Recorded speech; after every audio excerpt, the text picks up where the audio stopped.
नमस्कार दोस्तों, कैसे हैं आप सभी। मैं विष्णु कुमार आप सभी का अपने YouTube चैनल के इस वीडियो पर हार्दिक स्वागत करता हूं। दोस्तों, इस वीडियो के माध्यम से मैं आप लोगों को पाप कर्म से जुड़े हुए जो प्रकार हैं उन्हीं के बारे में बताने वाला हूं। आप सभी इस वीडियो के माध्यम से पाप कर्म से जुड़े हुए प्रकार के बारे में जानने वाले हैं। तो चलिए बिना देर किए शुरू करते हैं अपने आज के इस वीडियो क्लासेज को। दोस्तों, पाप कर्म के प्रकार को जानने से पहले, पाप कर्म से जुड़े हुए क्रियाओं को समझने से पहले, सबसे पहले हम लोग पाप को समझने का प्रयास करेंगे, पाप को जानने का प्रयास करेंगे। क्योंकि जब आप पाप को समझ लेते हैं, पाप शब्द से परिचित हो जाते हैं, पाप शब्द के अर्थ को जान लेते हैं, तो आप लोगों को पाप कर्म से जुड़े हुए प्रकार को समझने में कोई भी प्रॉब्लम नहीं होगी। तो आइए सबसे पहले हम सभी पाप को समझने का प्रयास करते हैं। बात आया समझ में। तो दोस्तों, यहाँ पर जो हमारा पाप है वो दोस्तों संबंधित है किससे? तो वो संबंधित है अधर्म से। पाप का सीधा सीधा जो संबंध है, पाप का सीधा सीधा जो तात्पर्य है वो किससे है? तो दोस्तों अधर्म से।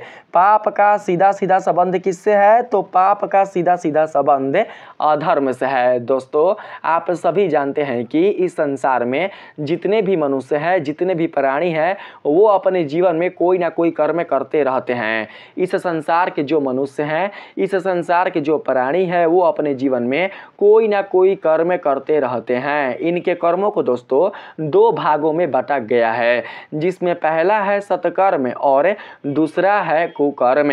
मनुष्यों के द्वारा किए गए कर्म को दो भागों में बांटा गया है, जिसमें पहला सत्कर्म है और दूसरा कुकर्म है। दोस्तों, सत्कर्म एक ऐसा कर्म होता है जो शास्त्र के अनुसार होता है, जो धर्म के अनुसार होता है। अर्थात जब भी कोई मनुष्य, जब भी कोई व्यक्ति, जब भी कोई मानव धर्म के अनुसार अपने जीवन में काम करता है, धर्म के संगत अपने जीवन में कर्म करता है, तो दोस्तों उसके कर्म को कहा जाता है सत्कर्म। लेकिन अगर कोई मनुष्य अपने जीवन में बिल्कुल भी धर्म के अनुसार कर्म नहीं करता, शास्त्र के अनुसार कर्म नहीं करता, शास्त्र के अनुसार अपने जीवन को यापन नहीं करता, तो दोस्तों उनके द्वारा किए गए कर्म को कुकर्म कहा जाता है। तो इस प्रकार से मनुष्यों के द्वारा किए गए कर्म दो भागों में बट जाते हैं, जिसमें पहला है दोस्तों सत्कर्म और दूसरा है कुकर्म। जो सत्कर्म है वो कहलाता है दोस्तों पुण्य के रूप में, और जो कुकर्म है वो कहलाता है दोस्तों पाप के रूप में। यानी कि सत्कर्म आ जाता है धर्म के रूप में, और जो बाबू कुकर्म है वो आ जाता है अधर्म के रूप में। अधर्म से किया गया कर्म ही पाप कहलाता है और धर्म से किया गया कर्म ही पुण्य कहलाता है। तो आप समझ पा रहे हैं दोस्तों कि पाप का संबंध अधर्म से क्यों है। आप यहाँ पर जान पाए कि पाप का जो संबंध है वो अधर्म से क्यों है। दोस्तों, मनुष्य को, प्राणी को, जो मानव है उनको भगवान के द्वारा बताया जाता है कि उन्हें अपने जीवन में कभी भी कोई भी कर्म शास्त्र के विपरीत नहीं करना चाहिए, धर्म के प्रतिकूल नहीं करना चाहिए, धर्म के विरुद्ध नहीं करना चाहिए। जब भी कोई मनुष्य धर्म के विपरीत या फिर धर्म के विरुद्ध कोई कर्म करता है तो उसके इस कर्म को कहा जाता है पाप। उसके इस कर्म को क्या कहा जाता है? उसके इस कर्म को पाप कहा जाता है। लेकिन अगर कोई मनुष्य, अगर कोई व्यक्ति धर्म के अनुसार अपना आचरण रखता है, धर्म के अनुसार अपना जीवन यापन करता है, धर्म के अनुसार अपना पूरा जीवन में कर्म करता है, तो दोस्तों उसके कर्म को बिल्कुल भी पाप के रूप में नहीं जाना जाता, बल्कि पुण्य के रूप में जाना जाता है। आप लोगों को मैं उदाहरण के अनुसार समझाने का प्रयास करता हूँ। बात आया समझ में। दोस्तों देखिए, भगवान ने हमें मुंह दिया है बोलने के लिए, खाने के लिए। बात आया समझ में। भगवान ने हमें जो मुख दिया है वो दिया है दोस्तों किस लिए? तो खाने के लिए और बोलने के लिए। तो हमारा जो शास्त्र है वो क्या कहता है? हमारा जो शास्त्र है, हमारा जो धर्म है वो यही कहता है कि हमें अपने इस मुख से कभी भी किसी का दिल नहीं दुखाना चाहिए, हमें इस मुख से कभी भी किसी का घर नहीं उजाड़ना चाहिए, हमें इस मुख से कभी भी किसी के लिए हमें कभी भी किसी के लिए झूठी गवाही नहीं देना चाहिए ताकि उसका जीवन बर्बाद हो जाए। अगर कोई व्यक्ति अपने मुख से झूठी गवाही देकर किसी की ज़िंदगी बर्बाद कर देता है तो वो भी दोस्तों पाप के रूप में जाना जाता है। अगर कोई मनुष्य बात बात पर झूठ बोलता है, बात बात पर असत्य बोलता है, मजाक में भी असत्य बोलता है, तो दोस्तों उसके द्वारा बोले गए इस असत्य को कहा जाता है पाप।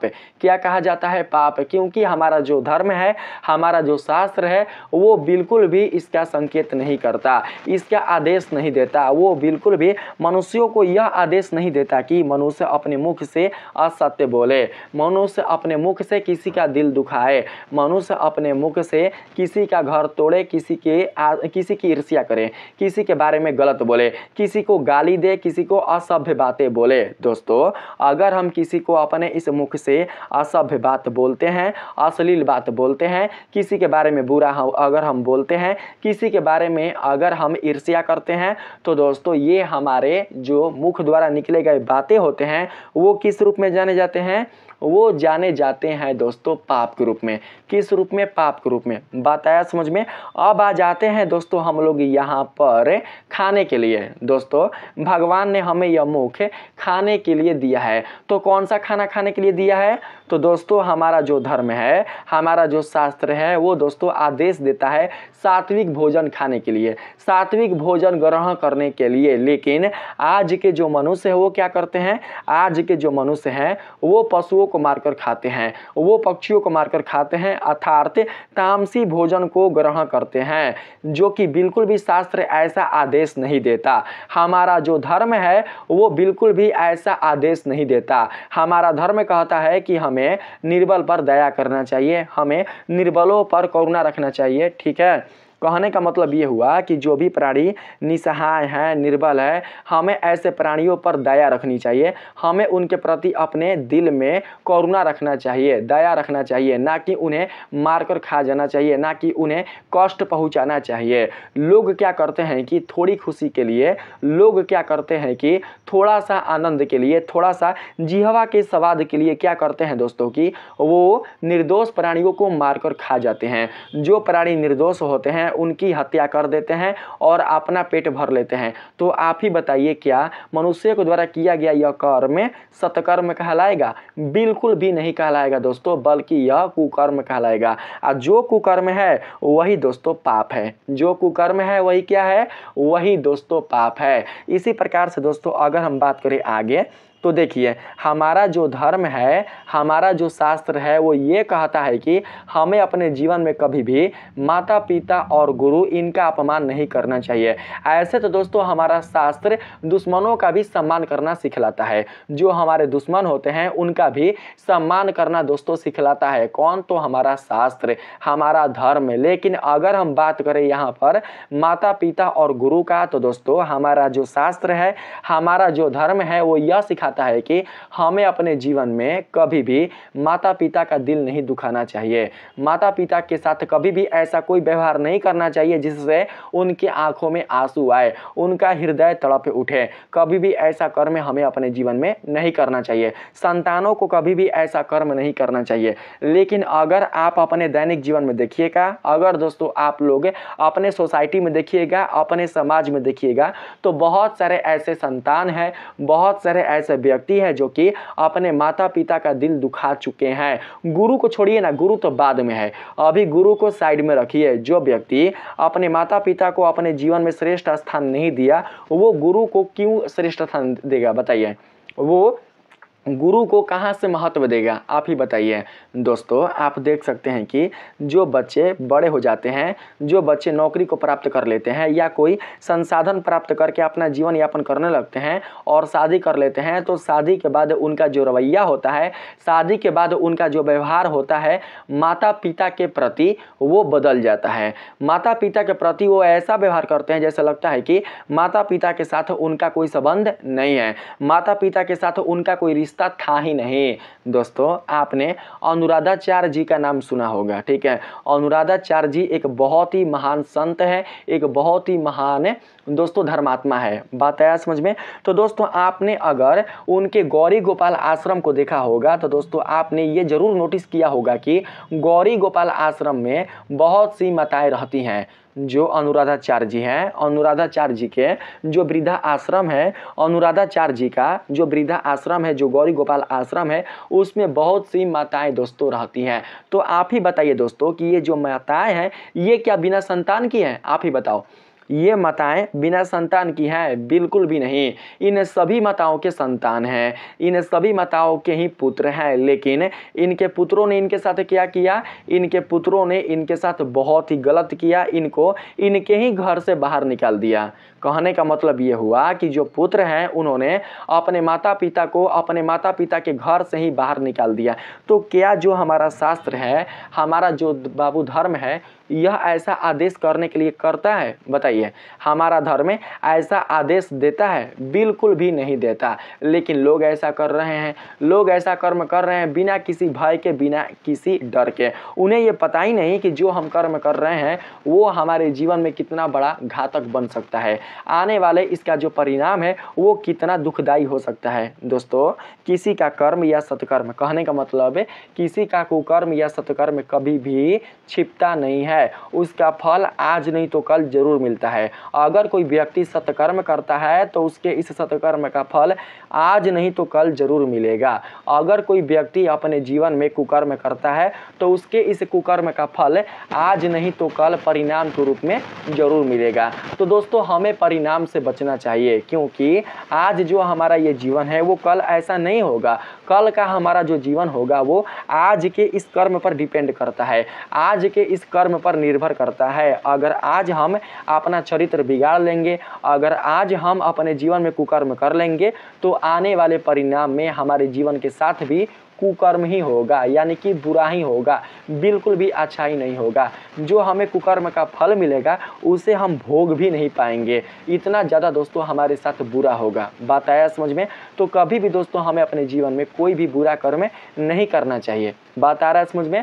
यानी कि शास्त्र दोस्तों जब आज्ञा देते हैं कि हमें माता पिता का सम्मान करना चाहिए, हमें अपने माता पिता का आदर करना चाहिए, तो हमें कभी भी अपने माता पिता का उल्लंघन नहीं करना चाहिए, उनके साथ कभी भी बुरा व्यवहार नहीं करना चाहिए, उनके साथ अत्याचार नहीं करना चाहिए। आप ही बताओ, एक माता पिता का यही गुनाह है कि अपने बच्चों को पढ़ाएं लिखाएं, बड़ा करें, उनको अपने पैरों पर खड़ा करें और बाद में उनके ही बच्चे क्या करें कि उन्हें उनके घर से ही बाहर निकाल दे। किसके बहकावे पर? तो केवल अपने पत्नी के बहकावे पर। बात आया समझ में। बहुत सी ऐसी पत्नियां हैं जो कि अपने सास ससुर को घर से बाहर निकाल दी है। बात आया समझ में। बहुत सी ऐसी बेटियां हैं जो कि अपने सास ससुर को घर से बाहर निकाल कर फेंक दी हैं। तो ऐसा बिल्कुल भी नहीं करना चाहिए। अरे बेटी तो बाद में है, लेकिन जो बेटा है, जो अपना खून का रिश्ता है, उसे तो ये सोचना चाहिए कि जिस माता पिता ने मुझे जन्म दिया, जिस माता ने मुझे अपने गर्भ में 9 महीने रखा, 9 महीने हमारी रक्षा की, हमारी गर्भ में भी रक्षा की और गर्भ से बाहर जब हम आए तो भी रक्षा की, गर्भ से बाहर भी हमारी रक्षा की, तो क्या हमें ऐसे माँ का परित्याग करना चाहिए? बिल्कुल भी नहीं। दोस्तों माता पिता कभी भी आपके साथ पूरा जीवन रहने वाले नहीं है। एक समय ऐसा आएगा कि माता पिता आपको छोड़कर चले जाएंगे और आप अपने पत्नी के साथ ही रह जाइएगा। बात है समझ में। एक समय आएगा कि आपके जो पुत्र होंगे, आपकी जो पुत्री होंगी, वो भी आपको छोड़कर चले जाएंगे। लेकिन हमें कभी भी अपने से कोई भी गलत कदम नहीं उठाना चाहिए। हमें किसी और से ना सही, लेकिन उस परमात्मा से, उस भगवान से अवश्य डरना चाहिए। हम अपने बुरे कर्मों को कहाँ छिपाएंगे? आप ही बताइए। हम अपने बुरे कर्मों को, हम अपने कुकर्मों को कहाँ छिपाएंगे? ये धरती, आकाश, जल, पृथ्वी, अग्नि सभी तो परमात्मा का ही है, सभी तो उनका ही दोस्तों घर है। तो हम कहाँ छिपा लेंगे? आप ही बताइए। हम अपने बुरे कर्मों को कहाँ दोस्तों दफन कर सकते हैं? कहाँ इसे हम छिपा सकते हैं? कहीं भी छिपा नहीं सकते हैं, क्योंकि पूरा का पूरा जो सृष्टि है, पूरा का पूरा जो संसार है, पूरा का पूरा जो ब्रह्मांड है, वो भगवान का ही है। हम बिल्कुल भी भगवान के नज़र से अपने बुरे कर्मों को छिपा नहीं सकते। अगर कोई मनुष्य अपने जीवन में अच्छा करता है, अगर कोई मनुष्य अपने जीवन में सत्कर्म करता है और यह सोचता है कि भगवान मेरे पुण्य को देख रहा है, भगवान मेरे अच्छे कर्मों को देख रहा है, तो ये क्यों नहीं सोचता कि अगर वो अपने जीवन में कल का कुकर्म करता है, कल का बुरा करता है, तो भगवान उसे भी जरूर देखता है। ऐसा नहीं है कि उसे वो नज़रअंदाज कर देता है। हमें ऐसा सोचना चाहिए कि जब भगवान हमारे अच्छे कर्मों को देख रहा होता है तो हमारे बुरे कर्मों पर भी उसकी नज़र है। हालांकि बुरे कर्मों का फल तुरंत नहीं मिलता, लेकिन एक दिन उसका फल जरूर मिलता है। बात आया समझ में आप लोगों को? ठीक है, इसी प्रकार से दोस्तों हमारा जो शास्त्र है वो दोस्तों आज्ञा देता है लोगों का सम्मान करने का, अपने से बड़ों का आदर करने का। लेकिन आज के इस समय में बिल्कुल भी जो आज के बच्चे हैं, आज के नवयुवक हैं, आज की जो बेटियां हैं, आज के जो बेटे हैं, वो बड़ों का आदर नहीं करते। जिनके मन में, जिनके हृदय में अपने माता पिता के प्रति कोई आदर, कोई सम्मान नहीं है, तो वो बड़ों का कहाँ से आदर करेंगे? बिल्कुल भी करते ही नहीं है। उनसे बहस कर देते हैं, उनसे जबान लड़ा देते हैं, उनको भला बुरा कुछ भी बोल देते हैं। हमारा शास्त्र कहता है कि अगर कोई भी आपके दरवाजे पर आ जाए तो उसे अतिथि समझकर अपने घर में प्रवेश कराना चाहिए, उसे खाना खिलाना चाहिए। जो आपके पास है, जितना आपके पास सामर्थ्य है, उसके अनुसार उसे दान देना चाहिए। ठीक है, लेकिन आज के इस समय में लोग क्या कर रहे हैं? आज के इस समय में अपने चौखट से ही, अपने घर के द्वार से ही अतिथि को भगा दे रहे हैं। ठीक है, अगर कोई सन्यासी, अगर कोई साधु दीक्षा मांगने के लिए घर पर जाता है तो लोग झूठ बोल देते हैं, कह देते हैं कि मेरी मम्मी नहीं है, मेरे पापा नहीं है, मेरे पति नहीं है, मेरी सास नहीं है, यानी कि झूठ बोल देते हैं। अरे भैया, कोई नहीं है आपके घर में तो क्या एक प्याज बोल रहे हैं? आपके घर में एक लोटा आपके घर में चावल भी नहीं है देने के लिए, एक रोटी भी नहीं है देने के लिए। आप ही बताइए, अगर आप एक रोटी उस सन्यासी को दे देते हैं, या कोई अगर गरीब भिखारी आपके घर में आ जाता है तो उसके अगर झोली में एक रोटी डाल देते हैं, 1 रुपया डाल देते हैं, तो इससे आपका क्या घाटा होगा? आप ही बताइए, इससे आपका क्या चला जाएगा? कुछ भी नहीं जाएगा। लेकिन लोग क्या करते हैं? लोग दोस्तों क्या करते हैं कि झूठ बोल देते हैं या फिर दरवाज़ा बंद कर देते हैं, उसे नज़रअंदाज कर देते हैं। सोच कर देखिए, जो आपको आज का ये जीवन मिला है वो आपके पिछले जन्म के कारण मिला है। आपने पिछले जन्म में जरूर कोई अच्छा कर्म किया होगा जिसके कारण आपको इतना अच्छा सुख सुविधा मिला है। आपको खुद का जमीन मिला है, खुद का घर मिला है, माता पिता मिला है और सारी सुख सुविधाएं मिली है। लेकिन जो व्यक्ति आपके द्वार पर आया है भिक्षा लेने के लिए या फिर कुछ मांगने के लिए, तो उसके पास कुछ भी सुख सुविधा नहीं है। तो दोस्तों खुद सोच कर देखिए, अगर उसके जगह पर आपको रख दिया जाए, ठीक है, उसके जगह पर अगर आपको रख दिया जाए और आपके साथ भी ऐसा व्यवहार किया जाए तो आपके अंदर कैसा प्रतीत होगा? आपका दिल नहीं रोएगा? दोस्तों जब आपका दिल रोएगा ना तो आपका ये रोना उस पर पड़ेगा। बात है समझ में, उसको भोगना पड़ेगा। इसलिए कोशिश करना चाहिए कि हमारे से ऐसा कभी भी कोई भी अपराध ना हो, कोई भी ऐसा गलती ना हो, कोई भी ऐसा कर्म ना हो जो कि पाप की श्रेणी में जाना जाए, जो कि पाप की श्रेणी में आए। बात आया समझ में? इसी प्रकार से दोस्तों अगर हम बात करें धर्म का, शास्त्र का, तो हमारा जो धर्म है, हमारा जो शास्त्र है, वो हमेशा और हमेशा कहता है कि हमें अपने जीवन में सात्विक भोजन ही करना चाहिए। एक ऐसा भोजन करना चाहिए जिससे कि हमारा मन, हमारा बाड़ी, हमारा चरित्र बिल्कुल भी खराब ना हो और हमारे द्वारा ग्रहण किए गए भोजन से किसी के जीवन के साथ कोई भी बुरा बाबू ना हो, मतलब बुरा प्रभाव ना पड़े। और साथ ही हम जो भोजन खा रहे हैं उसको खाने से हमारी जो क्रिया हो रही है खाने का, वो पाप की श्रेणी में ना आए। दोस्तों देखिए, भगवान ने जीवों को खाने के लिए, मनुष्यों को खाने के लिए, प्राणियों को खाने के लिए 56 प्रकार के भोग बनाए हैं। 56 प्रकार के भोग। ये 56 प्रकार के भोग ऐसे हैं जिसको आप अपने पूरे जीवन में कभी भोग नहीं सकते। मतलब आप खाते खाते दोस्तों परेशान हो जाइएगा, लेकिन फिर भी आपका मन नहीं भरेगा। लेकिन इन 56 भोगों को छोड़कर, पेड़ पौधों में उगने वाले फलों को छोड़कर, अनाज को छोड़कर, फसलों को छोड़कर जो लोग हैं वो किसका भक्षण करते हैं? तो वो भक्षण करते हैं पशुओं का, वो भक्षण करते हैं पक्षियों का, जो कि ऐसा बिल्कुल भी करना नहीं चाहिए। जितना दोस्तों देखिए, जैसा आपका तन है, जैसे आपके मन में दोस्तों पीड़ा होती है, वैसे ही जीव जंतुओं के भी मन में पीड़ा होती है। जीव जंतुओं को भी दुख होता है। अगर आप जीव जंतुओं को मारते हैं, उनको काटते हैं, तो उनको भी कष्ट पहुंचता है। तो आप ही बताइए, आपके द्वारा किया गया ये जो कुकर्म है वो क्या प्रकृति को मिटा सकती है? प्रकृति किसे छिपा सकती है? प्रकृति किसे दफन कर सकती है? बिल्कुल भी नहीं। दोस्तों हमारे समाज में आपको ऐसे बहुत से लोग मिल जाएंगे, खाने वालों को छोड़िए ना, खाने वालों को छोड़ दीजिए, हमारे समाज में ऐसे बहुत से लोग आपको मिल जाएंगे जो प्रतिदिन क्या करते हैं? मछलियों की हत्या करते हैं। मछली की हत्या करके अपना पेट भरते हैं और साथ ही मुर्गा की हत्या करते हैं, खसी को मारते हैं, खसी को मारकर, मुर्गा को मारकर, कबूतर को मारकर, बहुत सारे जीवों को मारकर क्या करते हैं? उसे बेचते हैं और अपना पोषण करते हैं, अपने घर में 2 वक्त का रोटी का इंतजाम करते हैं। तो दोस्तों आप ही बताइए, आप जिस जीव को मारकर बेच रहे हैं,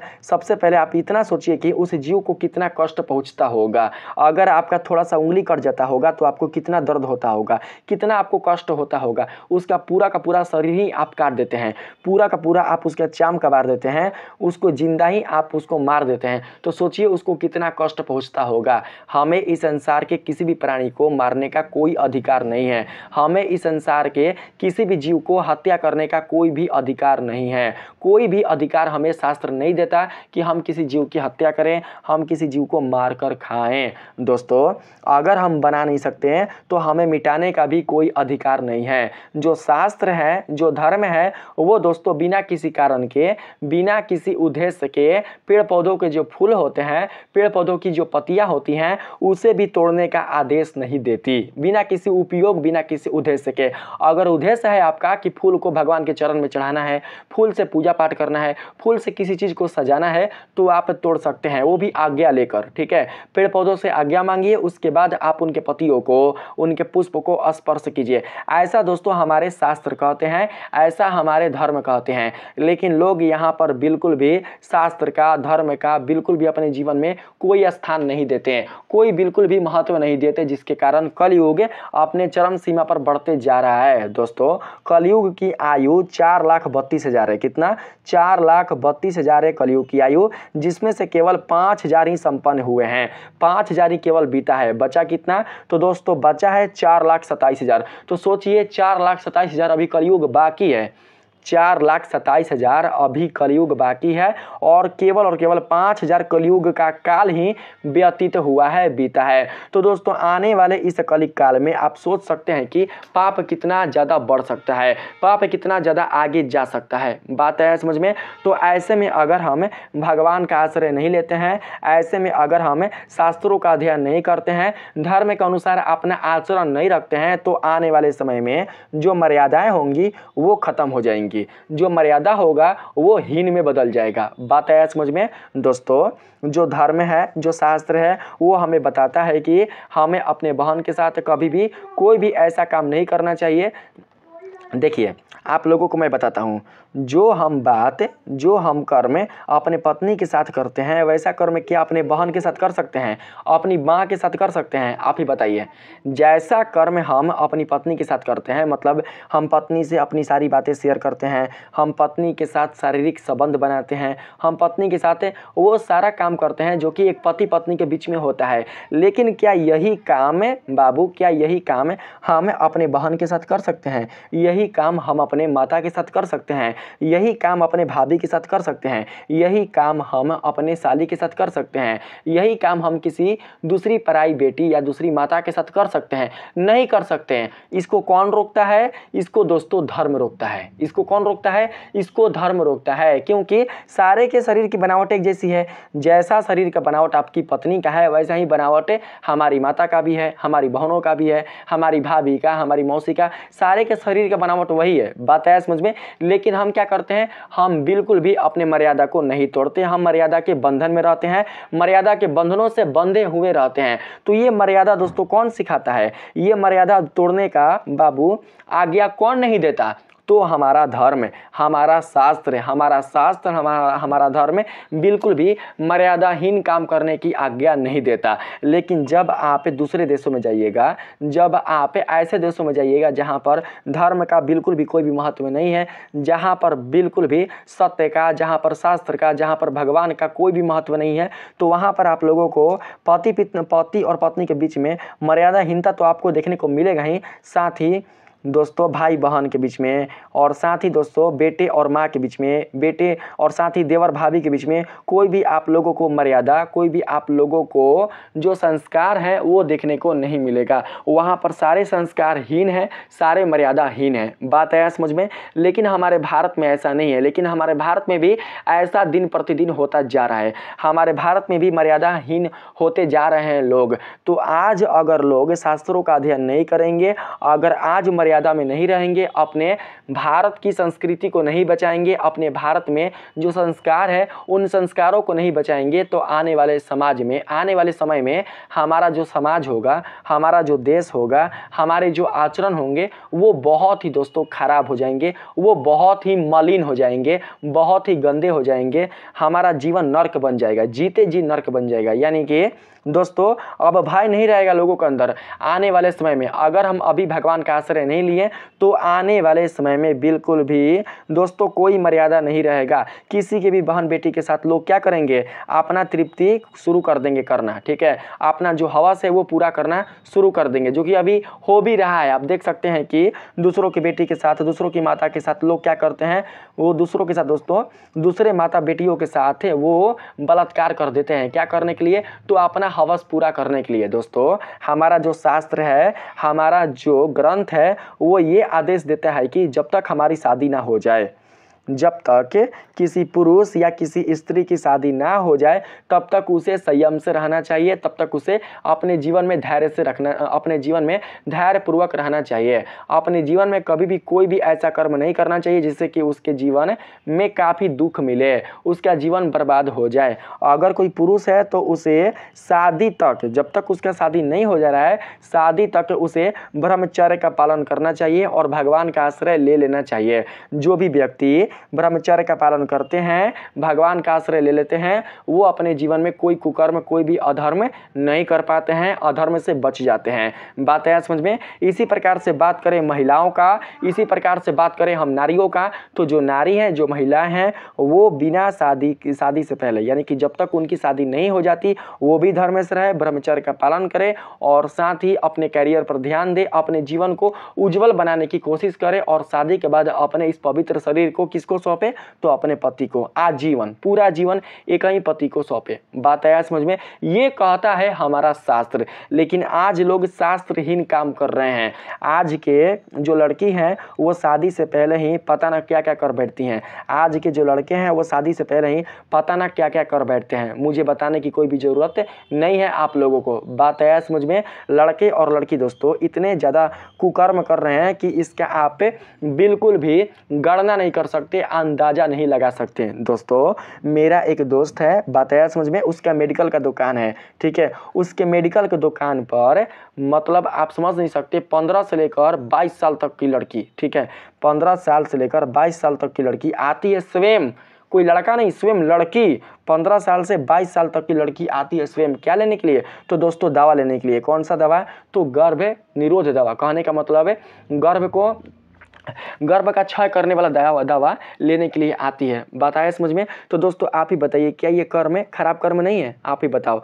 आप अपने सुख के भोग के लिए, आप थोड़ा सा अपना तृप्ति करने के लिए क्या करते हैं, आप अपने साथ देखिए, आप अपना थोड़ा सा तृप्ति पाने के लिए, अपना थोड़ा सा सुख पाने के लिए आप क्या करते हैं, एक जीवन ले लेते हैं, ठीक है। उस लड़की के पेट में जब नया जीवन आ गया है तो वो क्या कर रही है, वो समाज से बचने के लिए, अपने घर वालों से बचने के लिए क्या कर रही है, उस जीवन की हत्या कर रही है, ठीक है। दवा खाकर उसको क्या करेगी, नष्ट कर देगी। तो ये क्या, ये पाप नहीं है? आप ही बताओ। ये अधर्म नहीं है? आप ही बताओ। ये अधर्म नहीं तो और क्या है? जो लड़की शादी से पहले या जो लड़का शादी से पहले शारीरिक संबंध बना लेता है और फिर जब शादी होता है तो उसकी पत्नी या पति जब पूछता है कि शादी से पहले तुम्हारा किसी और के साथ शारीरिक संबंध रहा है, शादी से पहले तुम्हारा किसी और के साथ रिश्ता रहा है, तो वो क्या बोलेगी, नहीं, वो बोलेगी झूठ। तो झूठ बोलना क्या हुआ, झूठ बोलना एक पाप हुआ। तो ये सब पाप के रूप में आते हैं। पाप ही हमें दोस्तों, पाप ही हमें ले जाता है दुख की ओर। पाप का जब फल मिलता है ना, तो यही फल दोस्तों दुख के रूप में जाना जाता है, और जब पुण्य का फल मिलता है तो यही दोस्तों फल हमारा कहलाता है सुख के रूप में। इसमें भगवान का कोई भी दोस्तों हाथ नहीं है। लोग कहते हैं कि हमारे जीवन में भगवान दुख दे रहे हैं, हमारे जीवन में भगवान बहुत ही ज़्यादा कष्ट, बहुत ही ज़्यादा समस्या दे रहे हैं, बहुत ही ज़्यादा पीड़ा दे रहे हैं। इसमें भगवान का कोई भी लेना देना नहीं है। हमने आज अपने जीवन में अगर दुख देखा है तो उसका कारण भी हम ही हैं। बात है समझ में। अगर हमारे जीवन में दुख मिल रहा है, हम दुख भोग रहे हैं, शारीरिक रूप से, मानसिक रूप से, भौतिक रूप से, किसी भी चीज़ से अगर हमें दुख भोग रहे हैं तो उसका कारण हम स्वयं है, क्योंकि हमारा वो प्रारब्ध है, हमारा प्रारब्ध है जिसके कारण हम दुख भोग रहे हैं। तो इसलिए दोस्तों अगर हमारे कल को अच्छा बनाना है, हमारे नए योनि को अच्छा बनाना है, नए जीवन को अगर अच्छा बनाना है तो हमें आज अच्छा कर्म करना होगा, हमें आज हमेशा सत्कर्म करना होगा, तभी जाकर आने वाले समय में हम दुखों से बच जाएंगे और भगवान का आश्रय लेना होगा। बात आया समझ में? ठीक है। इसी प्रकार से दोस्तों हमारा जो शास्त्र है वो क्या कहता है? वो कहता है कि हमें कभी भी कोई भी नशा, कोई भी व्यसन या कोई भी हमें धूम्रपान नहीं करना चाहिए। लेकिन लोग क्या करते हैं? लोग दोस्तों देखिए, आप देखिएगा तो शराब पीते हैं, गांजा पीते हैं, बीड़ी पीते हैं, बहुत सारे ऐसे ऐसे नशा करते हैं जिससे कि वो दोस्तों काफ़ी प्रभावित हो जाते हैं। किसके लिए? तो अधर्म करने के लिए, अत्याचार करने के लिए, पाप करने के लिए। ठीक है, उनकी बुद्धि क्षीण हो जाती है, उन्हें पता ही नहीं होता कि क्या धर्म होता है और क्या अधर्म होता है। तो शास्त्र इसकी आज्ञा बिल्कुल भी नहीं देते, लेकिन लोग क्या करते हैं? ऐसा काम करना शुरू कर देते हैं। बात है समझ में? शास्त्र कहता है कि हमें कभी भी बुरे कर्मों से, हमें कभी भी लालच से, हमें कभी भी लोभ से, हमें कभी भी किसी का लूट कर धन नहीं कमाना चाहिए, क्योंकि यह धन कभी भी हमारा काम नहीं आएगा, हमारे दुखों का कारण बनेगा। आप भले ही अपने जीवन में 10 रुपया कमाए, लेकिन अपने मेहनत का कमाए, सत्कर्म से कमाए। लूट कर कमाओगे, लोभ से कमाओगे, अगर आप किसी के साथ अत्याचार करके कमाइएगा, किसी को धोखा देकर कमाइएगा, तो वो पैसा आपका विनाश कर देगा, आपके पूरी परिवार की बुद्धि छीड़ कर देगा। आने वाले समय में आप इस 10 रुपया के लिए भी तरसोगे। बात आया समझ में? इसलिए ऐसा कर्म नहीं करना चाहिए। तो ये सारे संकेत कौन देता है? तो दोस्तों हमारे शास्त्र, हमारे जो धर्म होते हैं वही देते हैं। बात आया समझ में? देखिए यहाँ पर दोस्तों क्या बताया गया है? यहाँ पर बताया गया है पाप का अर्थ होता है ऐसा कार्य जो धर्म, नीति, सत्य और करुणा के विपरीत हो। जिस व्यक्ति के अंदर धर्म नहीं होता, जो व्यक्ति नीतियों का पालन नहीं करता, अर्थात जिसके अंदर सदाचार वाले गुण नहीं होते हैं, जो सत्य नहीं बोलता, जिसके अंदर सत्य का गुण नहीं होता, जिसके अंदर करुणा नहीं होती, तो दोस्तों वैसे ही व्यक्ति के द्वारा किए गए कर्म को क्या कहते हैं? तो पाप कहते हैं। मैंने आप लोगों को बता चुका। ठीक है, पाप ही भगवान तक पहुँचने में बाधा बनता है। जो व्यक्ति पाप करता है वो कभी भी ईश्वर को प्राप्त नहीं कर सकता, मोक्ष को प्राप्त नहीं कर सकता। वो फिर से 84 लाख योनियों में फंस जाता है और भोगों को भोगने लग जाता है। बात आया समझ में? दोस्तों अगर एक बार किसी कारणवश आपका ये शरीर छूट गया, अगर एक बार आपका ये मानव तन छूट गया, आपसे ये मानव तन छीन लिया गया, तो फिर आप बिल्कुल भी चाह कर भी अपने जीवन में किए गए बुरे कर्मों को मिटा नहीं सकते, क्योंकि वो आपका प्रारब्ध बन जाएगा। किसके लिए? तो आपके नए योनि के लिए। अब जो आपको नया शरीर मिलेगा वो आपके पिछले जन्म से मिलेगा। आपके पिछले जन्म के कर्म से ही आपका नया जन्म का शरीर तय होता है। आपके पूर्व के जन्म के कर्म से ही आपके नए जन्म का जो शरीर है, जो आपकी काया है, वो तय होता है। अगर आपकी काया मिला है मानव तन का, तो इसका मतलब ये हुआ कि या तो आप पिछले जन्मों में 84 लाख योनियां काट कर आए हैं, या फिर आप पिछले जन्मों में बहुत ही अच्छे कर्म किए होंगे, तभी जाकर आपको ये मानव तन की काया मिली है। लेकिन अगर आप इस काया से पुनः से बुरा कर्म करते हैं, अधर्म करते हैं, पाप करते हैं, तो आने वाले नए जन्म में आपसे यह काया छीन लिया जाएगा। ये काया आपसे बिल्कुल भी दोस्तों छीन लिया जाएगा, यानी कि बिल्कुल भी दिया नहीं जाएगा। ठीक है, देखिए व्यक्तियों के कर्म के कारण ही, मनुष्यों के कर्म के कारण ही शेर की योनि, बाघ की योनि, कीड़े मकोड़ों की योनि, पेड़ पौधों की योनि, जलचर की योनि, नभचर की योनि प्राप्त होती है। तो अगर आप इन योनियों से बचना चाहते हैं तो दोस्तों आपको अपने जीवन में कभी भी कोई भी बुरा कर्म नहीं करना चाहिए। ऐसा कर्म नहीं करना चाहिए जो कि पाप की श्रेणी में आए। बात आया समझ में?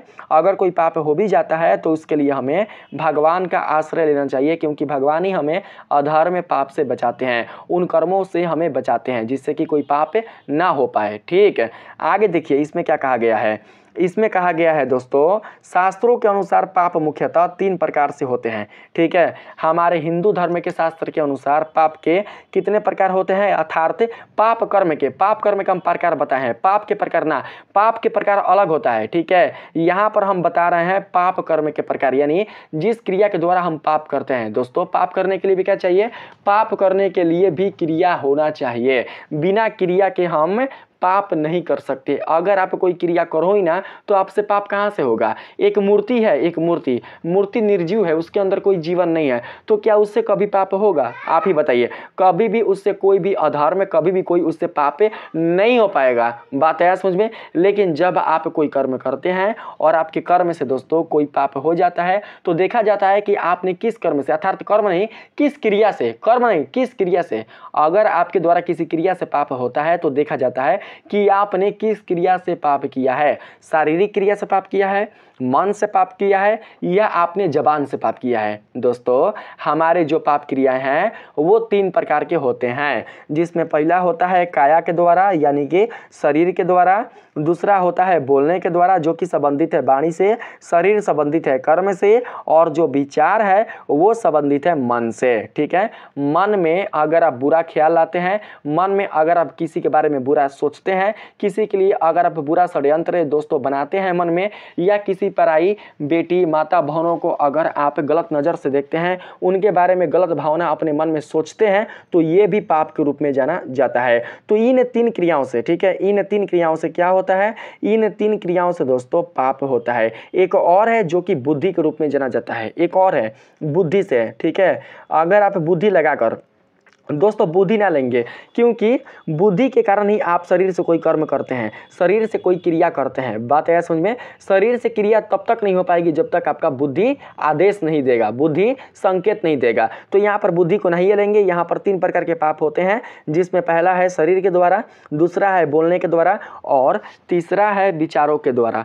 बात आया समझ में। देखिए आगे दोस्तों इसमें क्या है, सबसे पहले हम लोग यहाँ पर काया वाला पाप समझने का प्रयास करेंगे, यानी कि शरीर के द्वारा किया गया जो पाप है उसे समझने का प्रयास करेंगे। दोस्तों यहाँ पर जो पहला पाप है वो है कायिक पाप, यानी कि काया वाला पाप है। तो जब भी हम कोई पाप शरीर के द्वारा करते हैं, हाथ से, पैर से, ठीक है, जब भी हम कोई पाप शरीर के द्वारा करते हैं, हाथ से पैर से करते हैं, तो दोस्तों हमारा यही जो पाप है वो कहलाता है कौन सा पाप है, तो शारीरिक पाप। क्या कहलाता है, शारीरिक पाप। अगर हम दोस्तों हिंसा करते हैं, हिंसा कहने का मतलब अपने हाथों से किसी की जान लेते हैं, किसी को मारते हैं, किसी को पीड़ा देते हैं, किसी को दर्द देते हैं, किसी का घर उजाड़ देते हैं, किसी की हत्या कर देते हैं, किसी को बहुत ही ज़्यादा बिना किसी कारण के दुख दे देते हैं, किसी के जीवन में बहुत ही ज़्यादा हम कष्ट पहुंचा देते हैं, तो दोस्तों यही कहलाता है शरीर के द्वारा किया गया पाप, यानी कि यह हिंसा के रूप में जाना जाता है। जिसमें है कौन, तो हत्या, पशु बलि, निर्दोष पर अत्याचार, ये सब क्या है, ये सब शरीर के द्वारा किया गया पाप है। जो कसाई होते हैं, जो पापी होते हैं, वो क्या करते हैं, वो दोस्तों वो क्या करते हैं कि थोड़ा सा लाभ के लिए, थोड़ा सा दोस्तों प्रॉफिट के लिए वो क्या करते हैं, अपना थोड़ा सा सुख के लिए क्या करते हैं, निर्दोष लोगों की हत्या कर देते हैं, निर्दोष लोगों की जान ले लेते हैं। ठीक, जो आजकल की बेटियां हैं, आजकल की जो लड़कियां हैं, वो क्या करती हैं, वो दोस्तों पहले तो वासना में तृप्त होकर अपना चरित्र बिगाड़ लेती हैं, अपना शरीर किसी पराये मर्द को सौंप देती हैं। जब उसके गर्भ में बच्चा आ जाता है तो वो उसकी हत्या कर देती है गर्भ में ही। तो ये भी क्या होता है, ये भी दोस्तों शारीरिक पाप होता है। इसी प्रकार से अगर हम बात करें तो दोस्तों थोड़ा सा सुख के लिए लोग जिहवा की स्वाद के लिए क्या करते हैं, निर्दोष जीवों को मार देते हैं। जैसे कि पशु हो गया, पक्षी हो गया, गाय हो गया, बकरी हो गया, खसी हो गया, कुत्ता हो गया, मुर्गा हो गया, मुर्गी हो गया, तोता हो गया, उसको मारकर खा जाते हैं। तो ये किस में आ जाता है, तो ये भी शारीरिक काया में ही आ जाता है। जो पुलिस होता है, पुलिस जो कि बाबू क्या करते हैं, पुलिस क्या करते हैं, पुलिस बाबू हमारे देश की, हमारे क्षेत्र की रक्षा करते हैं। अगर पुलिस बिना किसी कारण के, बिना किसी जाने, बिना किसी दोस्तों कारण के अगर पुलिस दोस्तों अपराधियों को मारता है, अपराधियों को कष्ट देता है, तो उसके इसे देखिए, अगर बिना किसी कारणवश, ठीक है, बिना किसी कारणवश, देखिए कारण पता हो या ना हो, अगर पुलिस अपराधियों को मारता है, उसे कष्ट पहुंचाता है, तो दोस्तों जितना कष्ट उस अपराधी को मिल रहा है उस कष्ट का फल उसे भी भोगना है। किसको, तो पुलिस को। क्योंकि पुलिस को मारने का कोई भी लाख बुरा करे, कोई भी मनुष्य लाख बुरा करे, लाख बुरा कर्म करे, हमें उसका फल देने का कोई अधिकार नहीं है। हमें उसका फल देने का कोई अधिकार नहीं है, क्योंकि फल देने का अधिकार किसको है? तो उस परमपिता परमेश्वर को, उस भगवान को। बात आया समझ में? हाँ, भले आप उसको जेल में बंद कर दीजिए, जेल में बंद करके आप उसे दिखा दीजिए कि बुरे कर्म का फल क्या होता है। बात आया समझ में? लेकिन मारने का अधिकार नहीं है। लेकिन यहाँ पर देश को चलाने के लिए, लोगों में भय पैदा करने के लिए, ताकि लोग आगे से कभी भी कोई भी बुरा कर्म ना करे। वो देख ले कि अगर कोई बुरा कर्म कर रहा है, कोई अगर अधर्म कर रहा है, कोई अगर क्षेत्र में बुरा कर्म कर रहा है, तो उसका परिणाम क्या होता है, कानून उसे क्या सजा देती है। तो इसलिए कानून ऐसा करती है, ठीक है, और करना जरूरी भी है। अगर कानून ऐसा ना करे तो अपराध रुक नहीं पाएगा। अपराध दिन प्रतिदिन इतना बढ़ जाएगा कि इसे रोक पाना एक पुलिस के लिए बहुत ही ज़्यादा, एक सरकार के लिए बहुत ही ज़्यादा, एक समझ सकते हैं कि दोस्तों एक बहुत ही ज़्यादा एक तरीके से चैलेंज बन जाएगा, एक चुनौती बन जाएगा। बात है समझ में? अब हम बात करते हैं चोरी। चोरी भी होता है शरीर के द्वारा ही। हम जब किसी का घर लूटते हैं, हम किसी का जब दोस्तों जेवर लूट लेते हैं, पैसा लूट लेते हैं बिना किसी अनुमति के, अगर आप किसी का पैसा, धन, संपत्ति लूट रहे हैं तो दोस्तों वो क्या कहलाता है? चोरी कहलाता है, क्योंकि उसमें उस व्यक्ति की अनुमति नहीं होती, उस व्यक्ति का आदेश नहीं होता। तो ये भी किसके द्वारा करते हैं? तो अपने हाथों से करते हैं दोस्तों। अगर हम अपने पैरों से, अपने हाथों से बुरा कर्म करते हैं तो आने वाले समय में हमसे भगवान हमारा पैर छीन लेंगे, हमसे हमारा हाथ छीनेंगे। अगर हम किसी पराई बेटी बहनों के साथ बुरा करते हैं, उनके साथ बलात्कार करते हैं, तो हमें भगवान किन्नर बनाकर इस धरती पर भेज देंगे। हम तड़प जाएंगे क्या करने के लिए? तो वासना की तृप्ति के लिए, वासना पाने के लिए हम तड़प जाएंगे। देखिए, आप देख सकते हैं आंखों से, कोई भी आप अपने आंखों से देख सकते हैं कि जो महिलाएं होती है किन्नर वाली, वो किन्नर क्यों हैं? उन्होंने ऐसा क्या कर्म किया, उन्होंने ऐसा क्या पाप किया, मतलब भगवान को उनसे क्या दुश्मनी रही जिसके कारण उन्होंने किन्नर बना दिया, गे बना दिया? बताइए। लड़कों के साथ भी ऐसा होता है, लड़के भी क्या होते हैं? किन्नर बन जाते हैं। तो उनका भगवान के साथ क्या दुश्मनी है कि भगवान ने उनको किन्नर बना दिया? दोस्तों, हम सभी भगवान के बच्चे हैं, हम सभी भगवान के संतान हैं। हमारा और भगवान के साथ कोई दुश्मनी नहीं है। अर्थात हम भले भगवान से दुश्मनी कर ले, लेकिन भगवान में हमारे जो पिता हैं, हमारे जो ईश्वर हैं, वो कभी भी हमारे साथ बुरा नहीं करते हैं, हमारे साथ कभी भी अत्याचार नहीं करते, बल्कि दोस्तों वो हमें प्यार करते हैं। हमारे साथ जो भी हो रहा है, जो भी घट रहा है, जो भी हमें परिणाम में मिला है, वो हमारे कर्मों का फल है। जैसा कर्म करते हैं वैसा ही फल हमें प्राप्त होता है। बात है समझ में? आगे है व्यभिचार। यहाँ पर कौन है? व्यभिचार, किसी दूसरे की स्त्री या पुरुष के साथ अनैतिक संबंध बनाना। दोस्तों, आप संबंध भी बनाते हैं किससे? तो शरीर से। शारीरिक भोग जिसको बोलते हैं। दोस्तों, आप क्या करते हैं? अपने शारीरिक सुख के लिए, शारीरिक भोग के लिए आप क्या करते हैं? संबंध बनाते हैं। क्या? तो बाबू पराई स्त्री के साथ। शादी से पहले या शादी के बाद भी आप पत्नी को धोखा देकर दूसरी स्त्री के साथ या फिर बेश्या के साथ संबंध बनाते हैं। देखिए, बेश्या को तो पाप नहीं पड़ेगा, क्योंकि पाप पड़ेगा ना पड़ेगा वो उसका कर्म रहा, ठीक है। लेकिन आप जानते हैं कि अगर हम पराई, देखिए जो व्यक्ति जानकर भी, ठीक है, अनजाने का तो पाप रहा तो वो रहा, ठीक है। जो व्यक्ति जानकर भी पाप करता है, जानकर भी दोस्तों बुरे कर्म करता है, उसे महापाप का सामना करना पड़ता है। उसका पाप महापाप कहलाता है। आपको पता है कि झूठ बोलने से पाप पड़ता है, फिर भी आप झूठ बोलते हैं। आपको पता है कि पराई पुरुष या पराई स्त्री के साथ सोने से यह क्रिया पाप के रूप में जानी जाती है, फिर भी आप उस पाप को करते हैं। आपको पता है कि किसी जीव को मारकर या माता पिता को दुख देकर हम कभी भी सुख में नहीं रह सकते, फिर भी आप उस काम को करते हैं, तो इसको महापाप कहा जाता है। दोस्तों देखिए, अगर आप अपने जीवन में कोई भी एक गलत काम करते हैं, कहने का मतलब अगर आप अपने जीवन में कोई भी पाप अनजाने में कर लेते हैं पहली बार अपने जीवन में, अपने पूरे जीवन में, ठीक है, कोई भी पाप अनजाने में कर लेते हैं बिना किसी ज्ञान के, अगर आप पाप कर लेते हैं तो भगवान आपको माफ़ कर देते हैं। क्यों? क्योंकि आपने अनजाने में किया, आपको इसके बारे में पता नहीं था। इसको ईश्वर माफ़ कर देते हैं। किस रूप में? तो गलती के रूप में। इंसान के द्वारा, मनुष्यों के द्वारा जिंदगी में किया गया पाप, पहला पाप गलती कहा जाता है, ठीक है। लेकिन जब आप इसी गलती को दोहराते हैं, बात को समझना, जब आप इसी गलती को दोबारा अपने जीवन में दोहराते हैं, दोबारा इसे करते हैं, तो पहले का जो आपने गलती किया है उसका पाप है और जो आपने अभी किया है उसका पाप, दोनों जोड़कर आप में ऐड हो जाता है। दोनों जोड़कर क्या होता है? दोनों जोड़कर आप में ऐड हो जाता है और आपको दोनों को भोगना पड़ता है। क्योंकि आपने पहली बार जो पाप किया, पहली बार जो गलती किया, वो आपने बिना जान कर किया, ठीक है, अनजाने में किया। लेकिन जब आप दूसरी बार कर रहे हैं तो आप जानते हुए कर रहे हैं, ज्ञान होते हुए कर रहे हैं, तो आपको तो उसका फल मिलना ही है। बात आया समझ में? अब आइए हम बात करते हैं नीचे।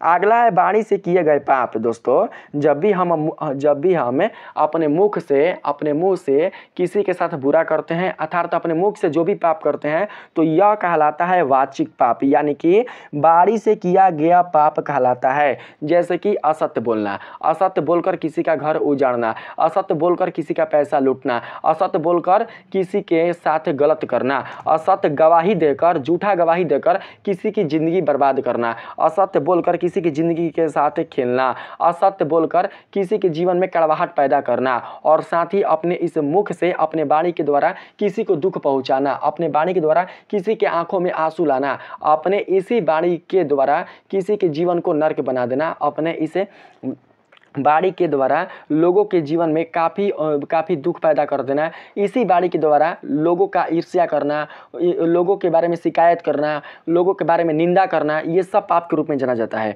आप अपने वाणी से तो करोगे, लोगों की अगर निंदा करना है तो वाणी से ही करना है, लोगों की शिकायत करना है तो वाणी से ही करना है। दोस्तों, ऐसा कर्म नहीं करना चाहिए। भगवान ने हमें ये मुख बिल्कुल भी असत्य बोलने के लिए नहीं दिया है। अगर आप एक बार असत्य बोलिएगा तो उस असत्य के लिए आपको 100 और असत्य बोलने पड़ेंगे, जिसका भोग हमें भोगना है। अगर हम अपने मुख से गलत व्यवहार करते हैं, अपने मुख से गलत कर्म करते हैं, तो आने वाले समय में हमसे भगवान ये मुख छीन लेंगे। अगर हम अपने आँख से बुरा देखते हैं, अपने आँख से हम बुरा दृश्य देखते हैं, अपने आँख से हम कोई अत्याचार देखते हैं, उस पर आवाज़ नहीं उठाते, उस पर कदम नहीं उठाते, तो दोस्तों भगवान क्या करते हैं, हमसे ये आँख छीन लेते हैं।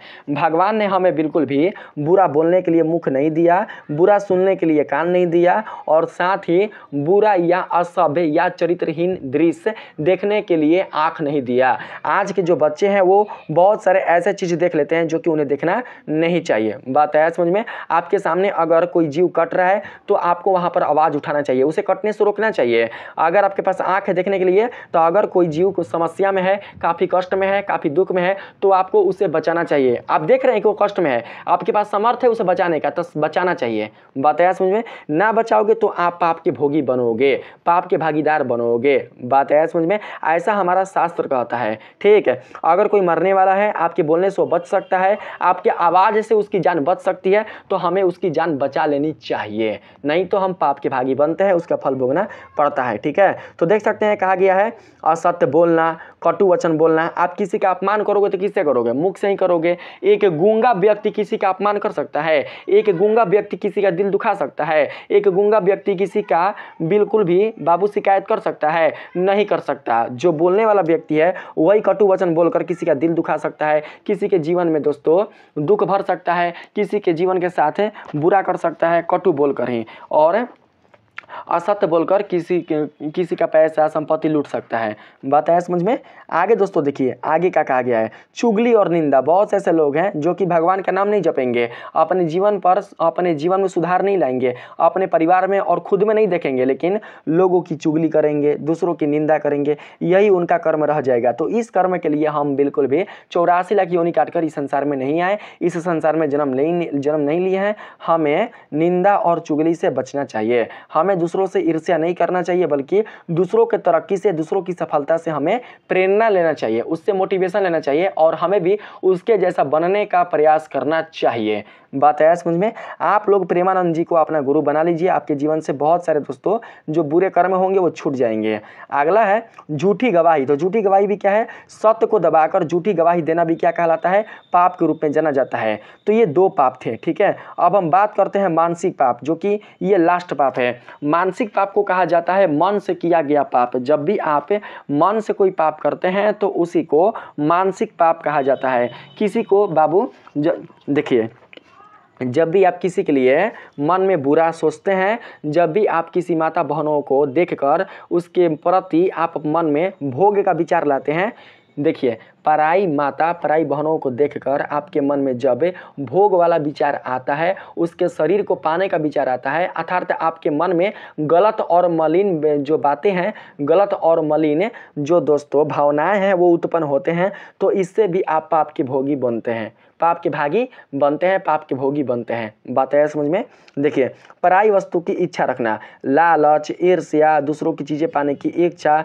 देखिए अगर किसी के पास कोई संपत्ति है, किसी के पास कोई धन है, तो आपके अंदर जरूर आएगा कि हम उसके धन को ले लें, हम उसका ये संपत्ति चुरा लें, हम जेवर चुरा लें, हम पैसा चुरा लें, हम मोबाइल चुरा लें। तो सबसे पहले आपके मन में भावना आती है, आपके मन में विचार आता है। तो मन में जब विचार आ गया ना, तो यही इसी से आप पाप के भागी बन गए। अब आगे अपने हाथों से, अपने पैरों से, अपने शरीर से कर्म कीजिएगा तो उसका तो अलग ही पाप आपको भोगना पड़ेगा। लेकिन जब बुरा विचार, बुरा बाबू भावना, बुरा जो विचार है जब आपके मन में पैदा हो गया, तो उसी से आप पाप के भागी बन गए। और जब कीजिएगा तो उसके बाद आप पापी के और पापी कहलाइएगा, ठीक है, और महापापी बन जाइएगा। बात है समझ में।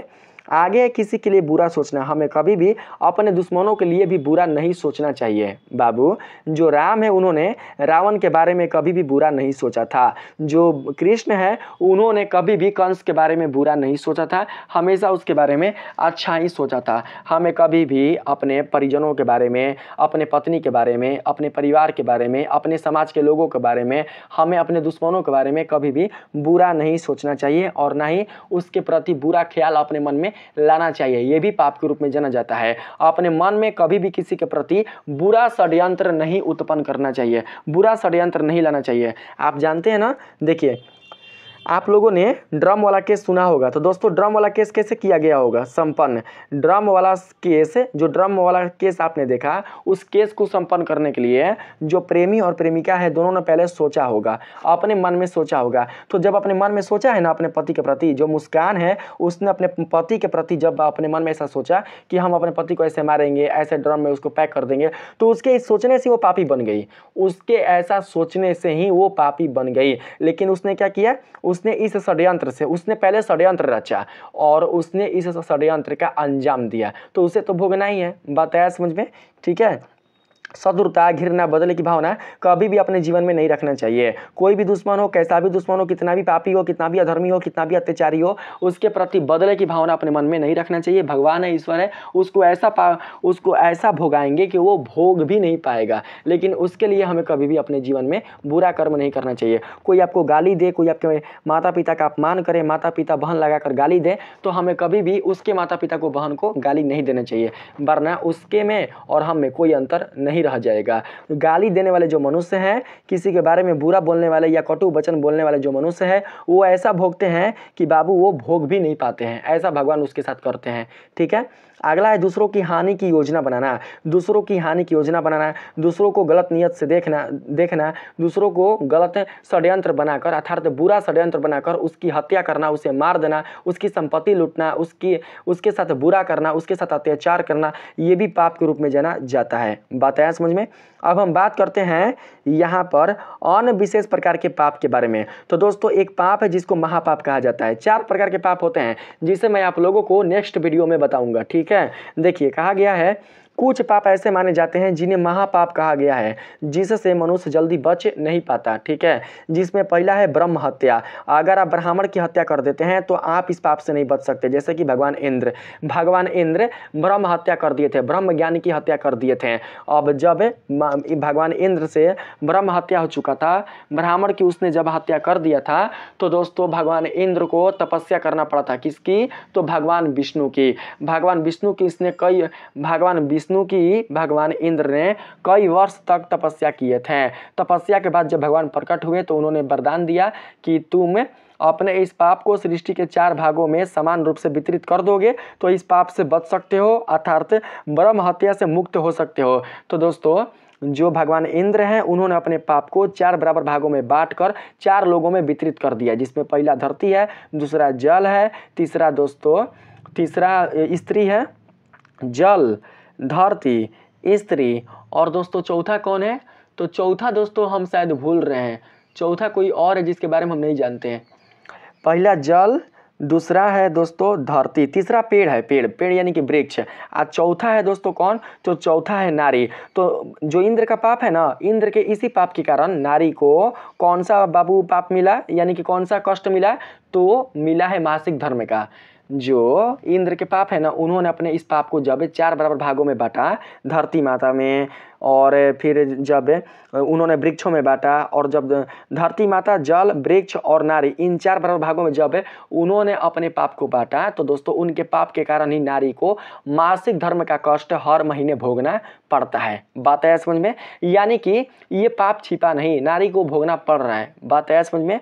ठीक है, तो आप समझ सकते हैं कि ब्रह्म हत्या से कोई बच नहीं सकता, इसलिए हमें कभी भी ब्राह्मण के साथ बुरा नहीं करना चाहिए, ब्राह्मण को कभी भी अपमान नहीं करना, ब्राह्मण के साथ कभी भी हमें अपमान जनित जैसा व्यवहार नहीं करना चाहिए, उनका अपमान नहीं करना चाहिए, मारना तो दूर की बात है। ठीक है, इसी जन्म में इतना भोग मिलेगा कि इंसान उसका सहन नहीं कर पाएगा। ठीक है, आगे है गौ हत्या। हमें गाय को बाबू कभी भी नहीं मारना चाहिए, उसकी हत्या नहीं करना चाहिए।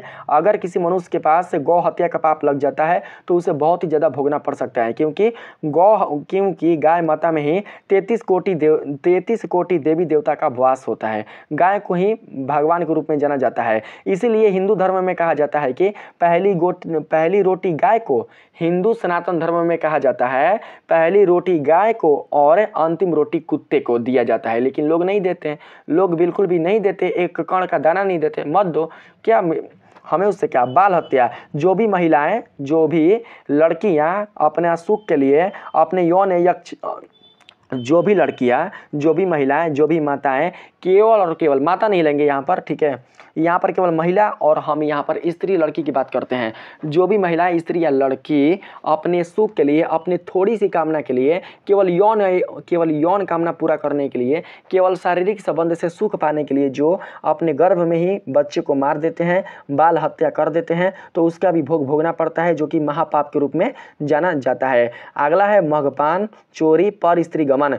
यानी कि दोस्तों जो व्यक्ति स्त्री होते हुए भी, यानी कि अपना पत्नी होते हुए भी दूसरे स्त्री के साथ जाकर संबंध बनाते हैं, उसके साथ अगर गलत मतलब उसके साथ बाबू सहवास करते हैं, सेक्स करते हैं, तो उसे भी महापाप कहा जाता है। शास्त्रों का अपमान। जो भी व्यक्ति शास्त्रों का अपमान करते हैं, हिंदू धर्म के जो शास्त्र हैं, पुराण हैं, ग्रंथ हैं, उसका अपमान करते हैं, उसे नहीं मानते, तो उसे भी महापाप कहा जाता है। गुरु का अपमान भी महापाप के रूप में जाना जाता है। तो दोस्तों ये था महापाप। ठीक है, अब पापों का फल क्या है तो देखिए, इसमें बताया गया है पापात नरकम गच्छन्ति, पापात नरकम गच्छन्ति, पाप से नरक जाते हैं। कौन? तो लोग, यानी कि पाप करने वाले जो व्यक्ति हैं, पाप करने वाले जो प्राणी हैं, वो नरक जाते हैं, उन्हें डायरेक्ट नरक का भोग भोगना पड़ता है। ईश्वर तो दूर की बात है, भगवान को प्राप्त करना तो दूर की बात है, मोक्ष प्राप्त करना तो बहुत ही दूर की बात है। ऐसे लोग डायरेक्ट नरक जाते हैं। तो अगर आप नरक जाने से बचना चाहते हैं, नरक का भोग भोगने से बचना चाहते हैं,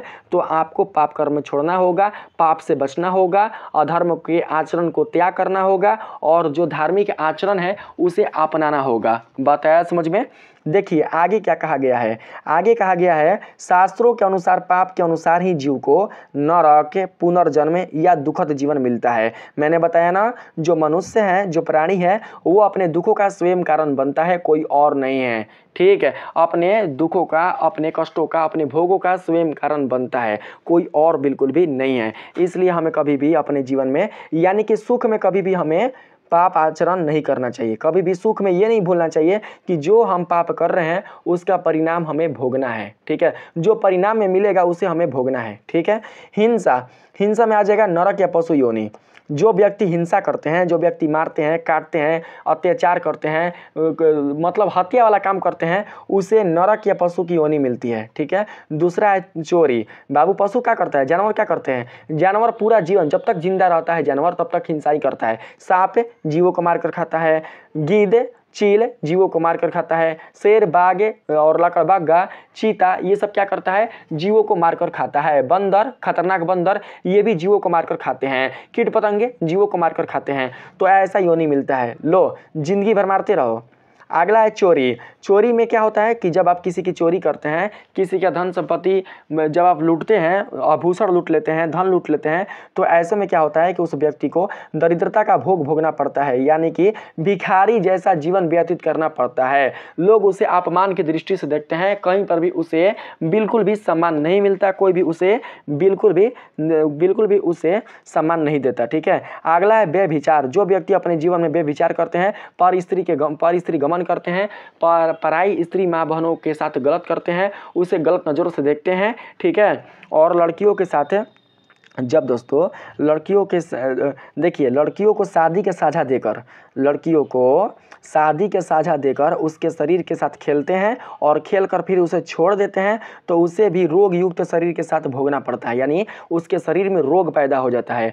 शरीर में रोग पैदा होकर उसको बहुत ही ज़्यादा कष्ट पहुंचाता है। ठीक है, अगला असत्य। तो जो भी व्यक्ति, जो भी मनुष्य अपने जीवन में असत्य बोलता है तो उसे विश्वासहीन जैसा जीवन व्यतीत करना पड़ता है। तो ये सब क्या थे? तो ये सब दोस्तों मैंने आप लोगों को बताया नरक में ये सब मिलने वाले परिणाम है। ये परिणाम है, ये पाप है और पाप के कारण ये परिणाम मिलने वाले हैं। ठीक है, तो इस वीडियो के माध्यम से मैंने आप लोगों को इतना सब कुछ बताया। पाप से बचने के उपाय। तो अब आप लोगों के मन में ऐसा आ रहा होगा कि पाप से बचने के क्या उपाय हो सकते हैं, अर्थात पाप से कैसे बचा जा सकता है। ठीक है, तो देखिए बाबू, सबसे पहले मैं आप लोगों को यही अनुरोध करूंगा कि आप लोग प्रेमानंद जी महाराज को अपना गुरु बना लीजिए। जो भी व्यक्ति प्रेमानंद जी महाराज को या फिर अनुराधाचार्य जी को अपना गुरु बनाए हैं वो बाबू पाप आचरण से बचे हैं, अधर्म करने से बचे हैं। ठीक है, उनका जीवन बाबू पहले से बहुत ही अच्छा हो चुका है।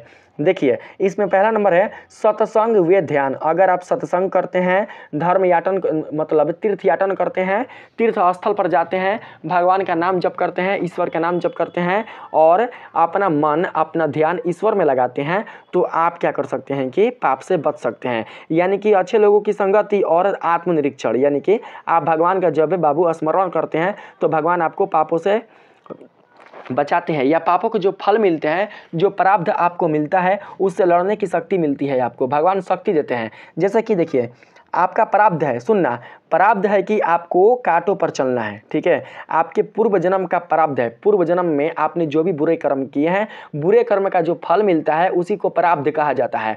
तो दोस्तों आपके नए जन्म में जो पूर्व जन्म का प्रारब्ध मिल रहा है, तो मान लेते हैं कि आपके नए जन्म में पूर्व जन्म का प्रारब्ध कांटों पर चलना लेकर आया है। ठीक है, कांटों पर चलना लेकर आया है, तो ये जो प्रारब्ध है ये कभी बदल नहीं सकता। लेकिन अगर आप भगवान का आश्रय ले लेते हैं, भगवान का नाम जप करते हैं, भगवान के चरणों में ही अपने आप को समर्पित कर देते हैं, तो दोस्तों ऐसे में क्या करते हैं कि भगवान उस कांटों पर फूल बिछा देते हैं। देखिए कांटों पर तो आप चल रहे हैं लेकिन आपको बिल्कुल भी कांटा चुभने नहीं, मतलब आप कांटों पर तो चल रहे हैं लेकिन कांटा आपके पैरों में चुभ नहीं रहा है, क्योंकि भगवान की शक्ति से, भगवान की कृपा से कांटों पर क्या लगे हैं? कांटों पर फूल, अर्थात कांटों जैसे मार्ग में फूल बिछ गए हैं। आपके कांटों पर, कांटों के द्वारा आपके पैरों पर कोई भी प्रभाव नहीं पड़ रहा है। इतना शक्ति जो भगवान है, जो ईश्वर है वो देते हैं। अगर कोई पापी, अगर कोई अधर्मी, अगर कोई बाबू काफ़ी अत्याचारी मनुष्य भगवान का आश्रय ले लेता है, तो